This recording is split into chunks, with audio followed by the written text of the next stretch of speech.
Moment to note the passing of Don Cornelius, the creator of Soul Train. He died today in Los Angeles at 75 and apparent suicide.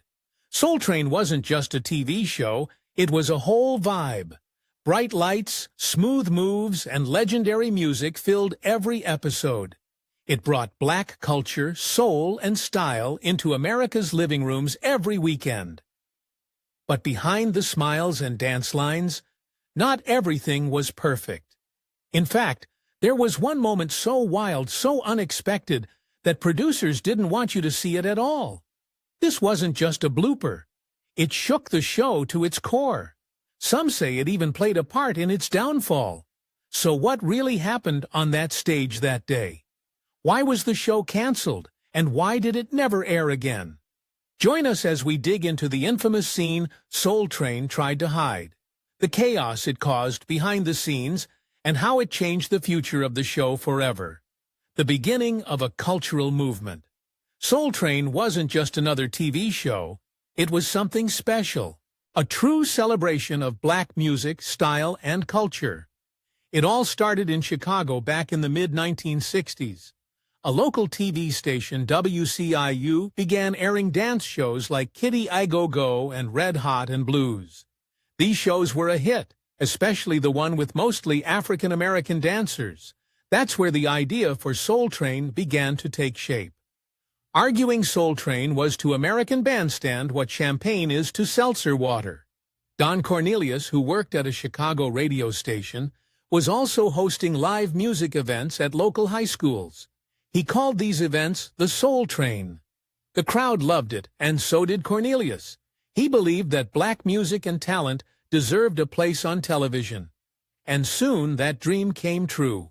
With a small budget and black and white cameras, Soul Train premiered on WCIU on August 17, 1970. It was a live afternoon show. The first episode featured Jerry Butler, the Chi-Lites, and the Emotions. Even though it was simple at first, it had heart. And that's what made it work. Cornelius hosted it with energy. And a local dancer named Clinton Gent helped him out before moving behind the scenes. But Chicago was just the start. Something bigger was coming. But before we talk about that, let's take a closer look at the host who gave life to the show. The show that changed everything. You see, Soul Train wasn't just a show, it was a weekly ritual. Every Saturday, families would sit in front of their TVs, waiting for that famous theme song to play. For many, the week didn't feel complete without it. The bright lights, the smooth dance moves, and the cool host made Soul Train a must-watch. It was more than just entertainment. It gave black music, black fashion, and black culture a national stage. People saw themselves on screen, not as background characters, but front and center. The show launched careers too. Stars like Jody Watley and Rosie Perez got their start there. And over time, Soul Train became the longest-running TV show of its kind.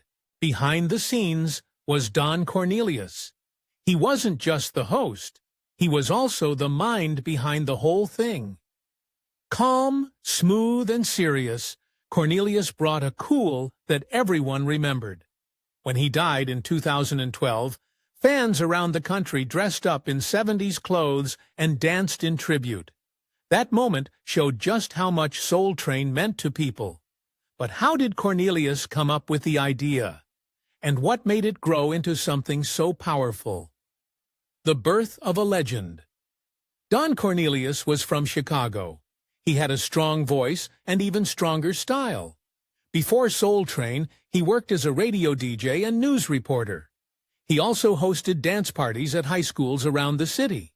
He called them the Soul Train. He would ride the train across Chicago to reach different neighborhoods, bringing music with him. That's where the name came from. Eventually, Cornelius got the chance to put his show on local television. It was small at first, black and white with simple sets, but the energy was